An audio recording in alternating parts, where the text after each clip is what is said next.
Hey crafters, getting a new Cricut can be a steep learning curve. So I've put together just a little series of videos on how you can get the most out of this fantastic crafting tool. Today we're looking at weeding vinyl. Your Cricut is so versatile and can do so many things, and cutting vinyl is one of my most favorite things to do. You have many options when it comes to vinyl. There's permanent vinyl that you can use to make decals to put on things like drink bottles or maybe welcome signs or anything that you can think of. There's also removable vinyl, which you can use for wall decals. And then there's heat transfer vinyl. You use that to pop on shirts and hoodies and things like that so you can personalize your clothes. Let's take a look at permanent vinyl and how to weed that, because this is what I use the most. Once you've cut out your design, it's a good idea to trim off the excess, because that way you don't waste any vinyl. I always just start with giving it a roll over with my brayer to press down any bits that might have lifted during the cutting. Then I weed out the smaller pieces in the letters. This is the weeder that I like the best. It's the Cricut weeder, but there's also pen weeders if you prefer those. I have a video that I did earlier on all the tools.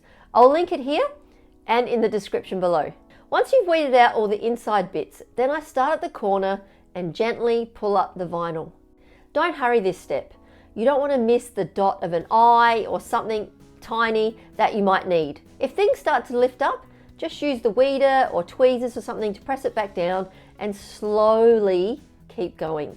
Another thing to note is to make sure that you use the right setting on your Cricut when cutting vinyl. If it doesn't cut all the way through, that will make your weeding harder.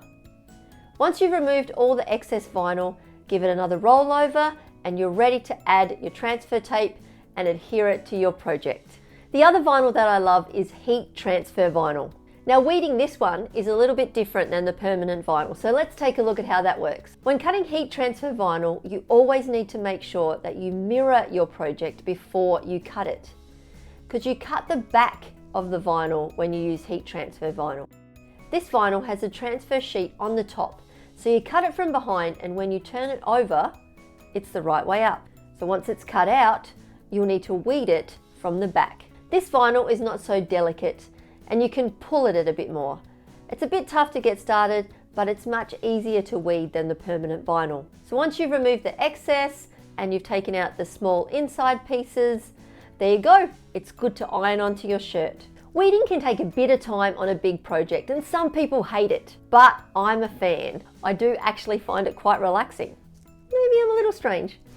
I hope you found something useful from this quick video. If you have something that you'd like me to look at, why not just leave a comment below? I would love that. If you like this video, please give it a thumbs up and subscribe if you haven't already. Be sure to check out my other beginner videos. I'll leave the links to those below. I'll be back with some more beginner Cricut tips and some crafty adventures soon. And until then, have a great week and I'll see you next time.